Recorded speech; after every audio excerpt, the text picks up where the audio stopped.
Assalamualaikum warahmatullahi wabarakatuh. Pada video kali ini saya akan membuat tutorial bagaimana cara mengolah data dengan menggunakan aplikasi SPSS. Sebelumnya, saya Leoni Putri Metriani dengan NIM 2512116065, di mana tujuan dari pembuatan video kali ini ialah untuk memenuhi tugas akhir semester mata kuliah statistik Program Studi Magister Pendidikan Dasar Universitas Askia. Dalam mengolah data kali ini, saya akan menggunakan uji normalitas, uji homogenitas, uji t-test, dan uji one-way ANOVA. Baiklah, yang pertama kita akan masuk kepada uji normalitas. Uji normalitas bertujuan untuk mengetahui apakah data berasal dari sampel yang berdistribusi normal. Beberapa metode uji normalitas yang umum digunakan yang pertama yaitu Kolmogorov-Smirnov dan yang kedua yaitu Shapiro-Wilk.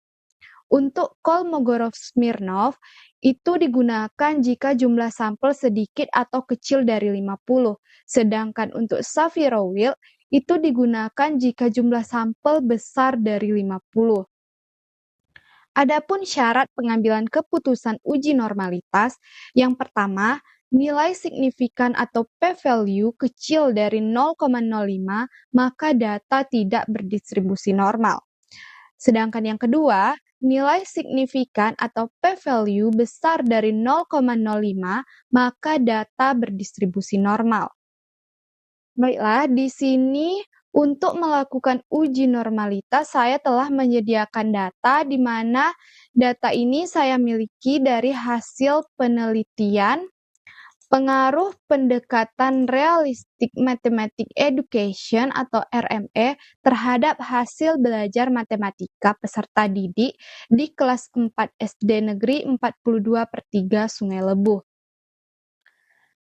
Nah, di sini saya memiliki nilai kelas eksperimen dan nilai kelas kontrol. Sebelum kita pindah ke aplikasi SPSS, untuk memudahkan kita, mari kita berikan kode pada setiap nilai. Nah, untuk nilai kelas eksperimen, itu akan kita berikan kode 1, dan untuk nilai kelas kontrol akan kita berikan kode 2. Sebelumnya, kita kopikan dulu semua nilai kelas eksperimen, kita kopikan dulu. Kemudian klik copy, dan kita akan pastekan pada tabel di sebelahnya. Klik paste. Nah, selanjutnya, untuk nilai kelas eksperimen ini, kita akan berikan kode 1.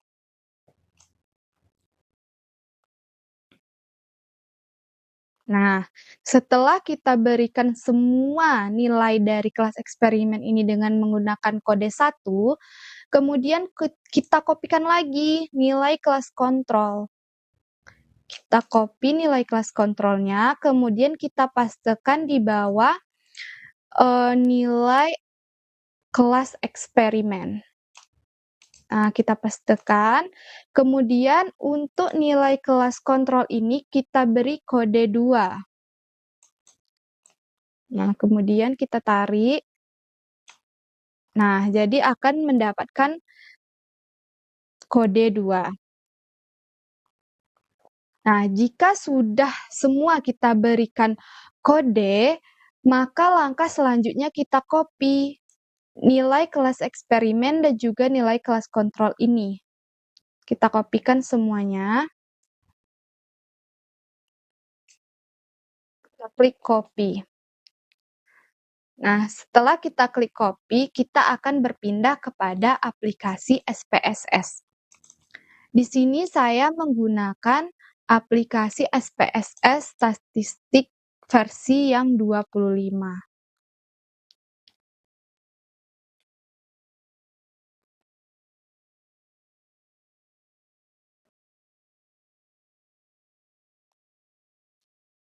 Nah, di bagian ini, kita klik data view, kemudian kita pastekan data yang telah kita copy sebelumnya. Nah, Selanjutnya, untuk melakukan uji normalitas ini, kita klik dulu variabel view-nya. Untuk bagian nama atau name, ini kita ubah dengan hasil. Sedangkan untuk baris kedua ini, kita ubah dengan kelas. Oke. Untuk tipe dan width-nya ini kita biarkan saja seperti itu. Kemudian desimal di sini kita ubah menjadi angka 0 karena kita tidak menggunakan bilangan berkoma. Kemudian untuk label di sini pada baris pertama kita ubah dengan hasil belajar. Sedangkan untuk baris kedua kita ubah dengan kelas. Oke. Untuk value baris pertama ini kita kosongkan saja. Kemudian untuk baris kedua, view-nya kita buat dengan angka 1 karena angka 1 ini tadi untuk kode kelas eksperimen. Nah, kita klik add. Kemudian value yang kedua yaitu kita buat labelnya kelas kontrol. Klik add, kemudian klik OK. Nah, untuk yang lainnya itu biarkan saja seperti itu. Kemudian langkah selanjutnya kita klik analyze, kemudian descriptive statistik, kemudian explore. Nah, di sini ada dependent list, ada factor list, dan ada label chassis by. Nah, untuk dependent list-nya kita masukkan hasil belajar. Sedangkan untuk factor list-nya kita masukkan kelas. Oke. Selanjutnya kita klik plots. Karena kita akan melakukan uji normalitas, jadi kita harus mencentang normality plots with test. Kemudian klik continue, kemudian klik OK. Kita tunggu hasil dari uji normalitasnya. Nah, setelah hasil output-nya keluar, kita fokus pada bagian test of normality. Kita cari ke bawah. Nah, di mana pada test of normality ini ada dua hasil yang akan keluar. Yang pertama yaitu dari Kolmogorov-Smirnov dan ada Shapiro-Wilk. Nah, pada penjelasan saya tadi, kita telah melihat berapa jumlah sampel yang akan kita gunakan. Kita lihat keterangannya terlebih dahulu. Nah, untuk Kolmogorov-Smirnov itu digunakan jika jumlah sampel sedikit atau kecil dari 50. Sedangkan untuk Shapiro-Wilk itu digunakan jika jumlah sampel besar dari 50. Nah, mari kita perhatikan. Kita perhatikan di sini jumlah sampel kita. Nah, untuk di kelas eksperimen itu sampelnya nih 29. Untuk kelas kontrol itu sampelnya ada 24. Nah, jadi dapat kita simpulkan bahwa sampel dari kelas eksperimen dan juga kelas kontrolnya ini kecil dari 50. Nah, maka kita akan memperhatikan pada bagian Kolmogorov-Smirnov ini. Nah, jadi untuk nilai signifikannya pada bagian ini itu 0,200. Sedangkan bagian kelas kontrolnya itu 0,200 juga. Jadi, untuk dasar keputusannya kita lihat lagi.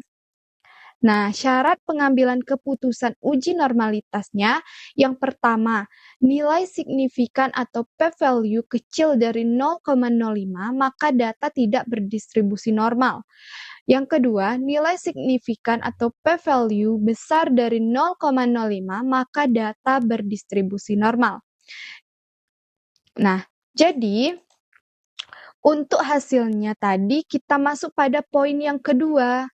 Pada poin yang kedua ini, nilai signifikan besar dari 0,05, maka data berdistribusi normal.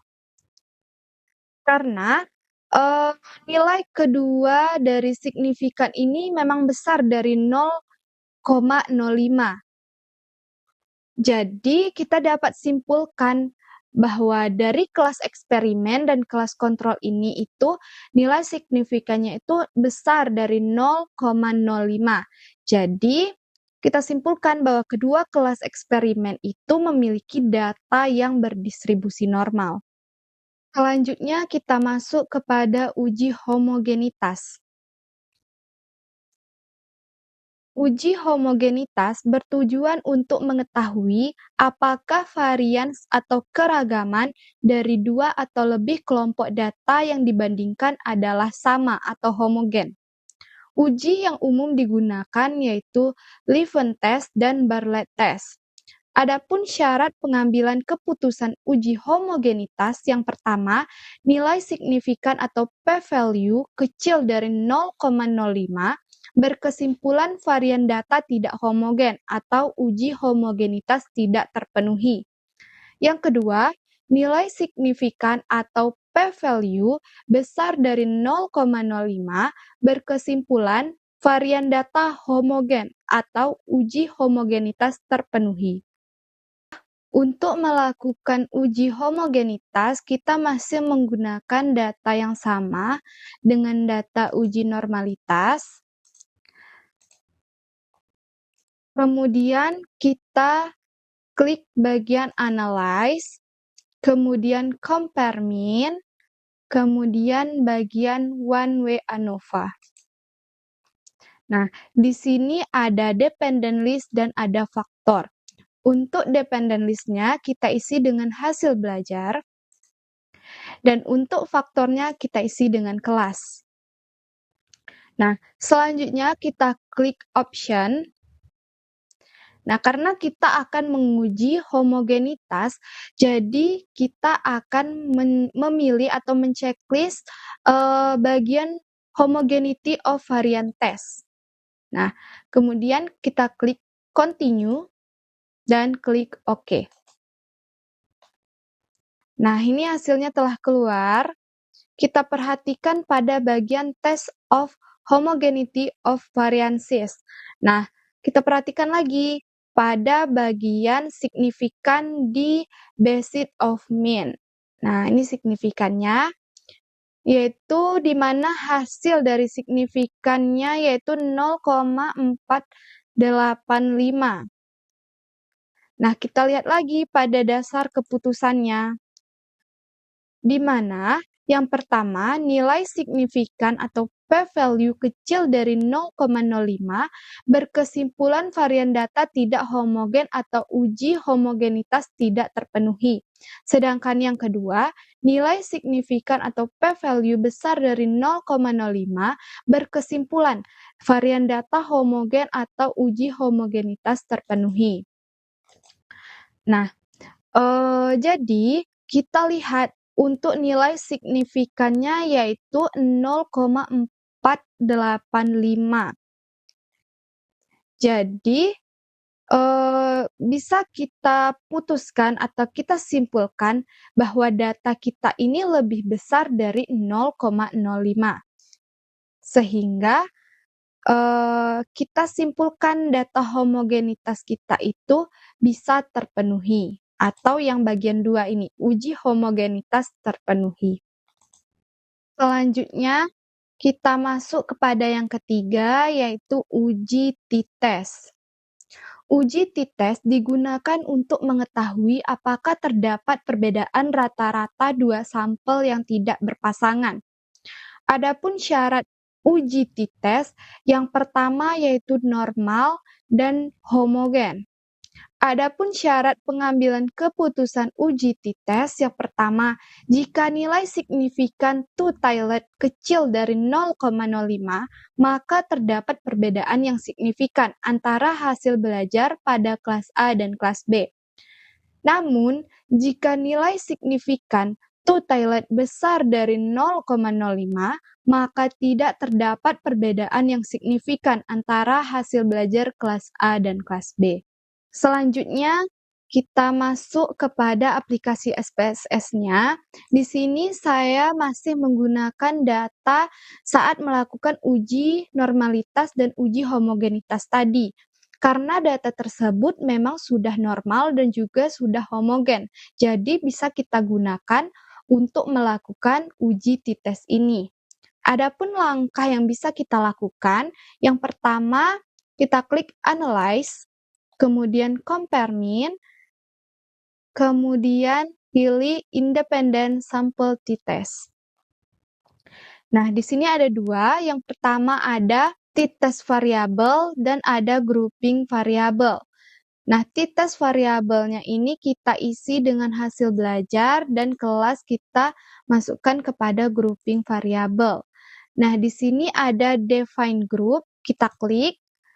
Untuk grup 1 kita isi dengan angka 1 dan grup 2 kita isi dengan angka 2. Terus kita klik Continue dan OK. Nah, di sini telah keluar hasilnya.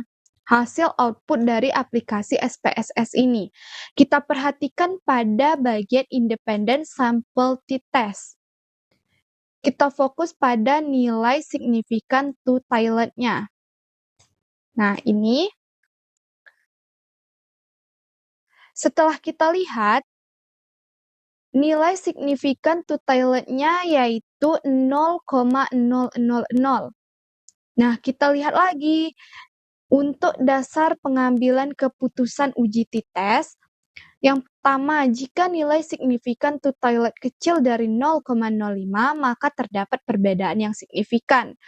Namun, jikalau nilai signifikan two-tilet besar dari 0,05, maka tidak terdapat perbedaan yang signifikan. Jadi, kita lihat lagi. Nah, dapat kita simpulkan bahwa nilai two-tilet kita yaitu 0,000 ini kecil dari 0,05. Maka dapat kita simpulkan hasil penelitian kita yaitu pengaruh pendekatan Realistic Mathematics Education atau RME terhadap hasil belajar matematika peserta didik itu terdapat perbedaan yang signifikan antara hasil belajar peserta didik pada kelas eksperimen dan kelas kontrol. Selanjutnya kita masuk kepada yang keempat yaitu uji one-way ANOVA. Uji one-way ANOVA atau Analysis of Variance adalah metode statistik yang digunakan untuk membandingkan rata-rata dari 3 atau lebih kelompok data yang saling bebas. Uji ini bertujuan untuk menentukan apakah terdapat perbedaan signifikan secara statistik antara rata-rata kelompok tersebut. Uji ini termasuk dalam uji parametrik, sehingga ada beberapa asumsi yang perlu dipenuhi sebelum melakukan analisis seperti kenormalan data, homogenitas varians, dan independensi sampel. Adapun syarat pengambilan keputusan uji one-way ANOVA, yang pertama, jika nilai signifikan two-tilet kecil dari 0,05, maka terdapat perbedaan yang signifikan. Namun, jika nilai signifikan two-tilet besar dari 0,05, maka tidak terdapat perbedaan yang signifikan. Nah, untuk melakukan uji one-way ANOVA, kita memiliki data baru karena kita tidak bisa menggunakan data yang sebelumnya, hanya memiliki 2 kelompok saja. Di uji one-way ANOVA, kita memiliki 3 kelompok data atau lebih. Di sini saya memiliki data hasil penilaian harian mata pelajaran matematika kelas 4 sekolah dasar. Nah, untuk yang pertama, ada nilai kelas A dan kelas B serta kelas C. Langkahnya sama seperti sebelumnya, kita akan memberikan kode pada setiap kelas. Nah, kita copy dulu nilai kelas A. Kita klik copy, kemudian kita kopikan pada kolom yang di sampingnya. Nah, untuk nilai kelas A ini kita berikan kode 1.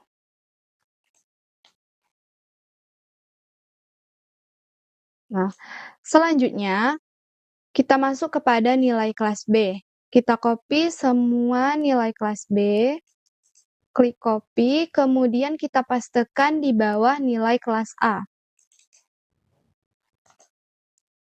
Nah, untuk nilai kelas B ini kita berikan kode angka 2.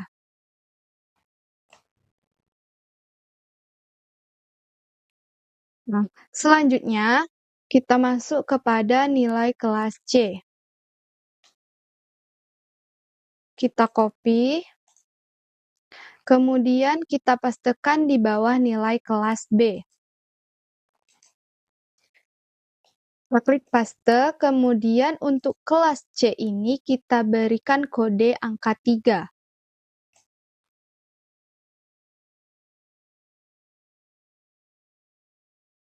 Nah, setelah ketiga kelas kita beri kode, untuk kelas A kodenya angka 1, untuk kelas B kodenya angka 2, dan kelas C kodenya angka 3.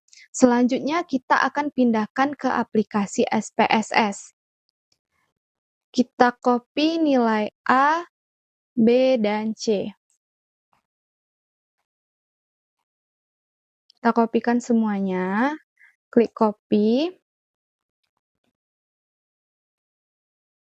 Lalu kita pastekan di aplikasi SPSS-nya.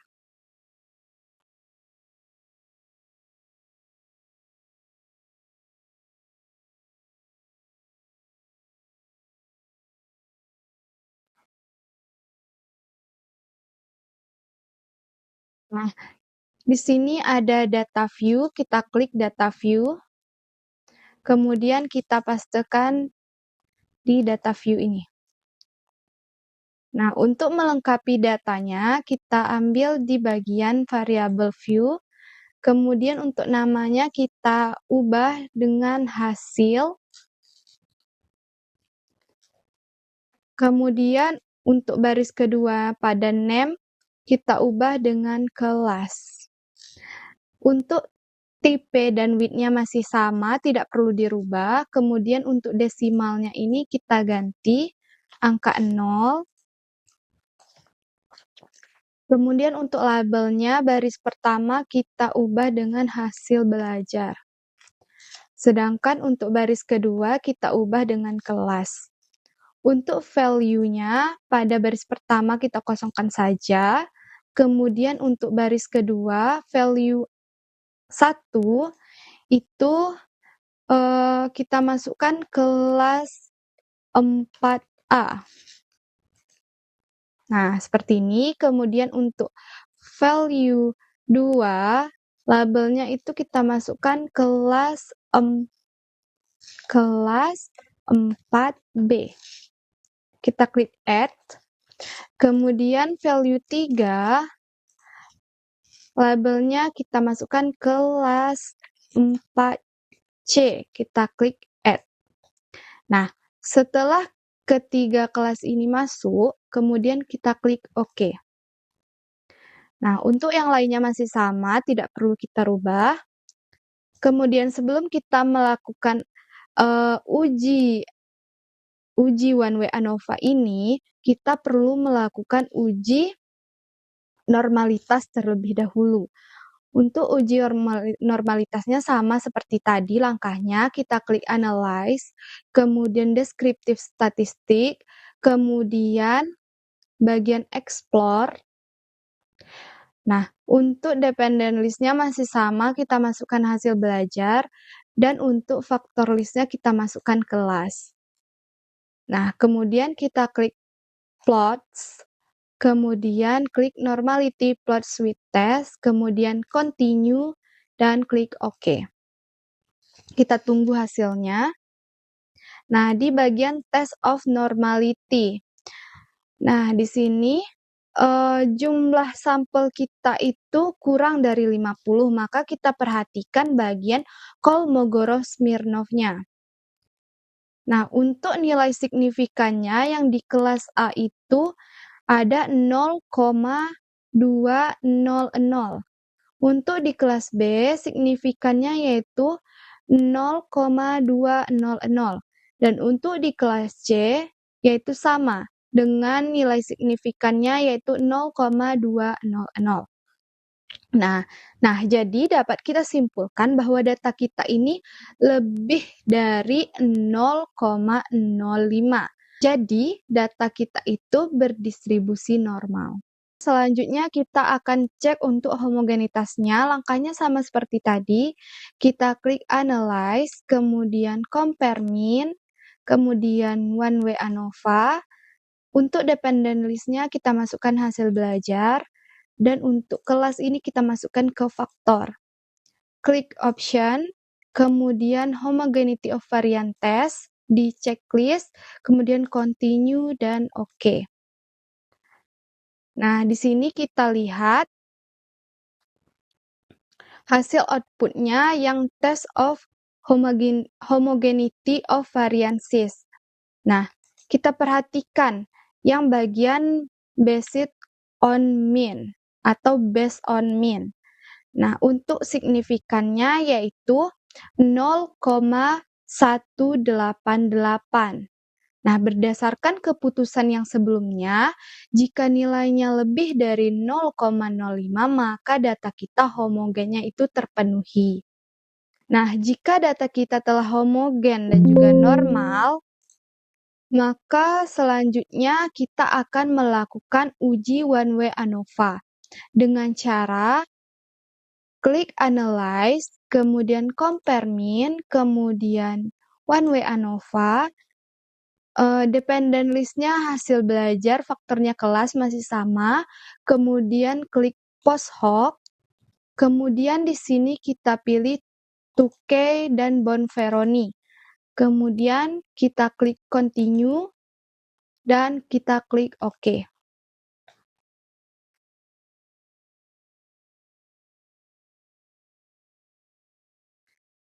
Nah, di sini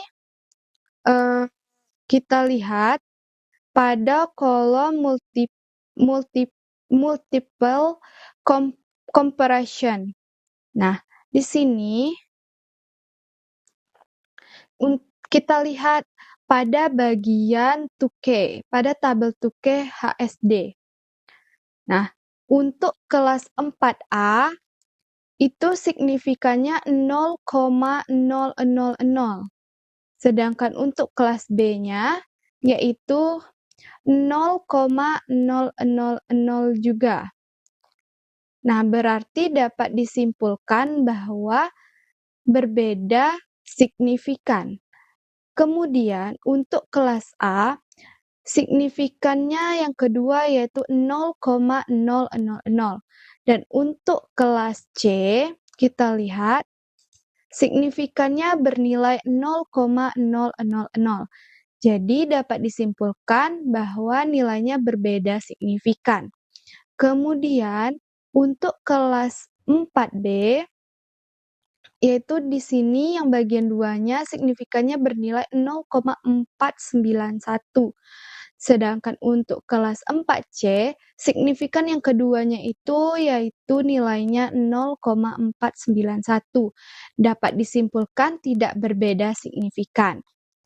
Kemudian hasil Bonferroni juga menunjukkan kesimpulan yang sama, di mana kelas 4A signifikannya itu kelas 4A dan kelas 4B itu signifikannya sama, yaitu 0,000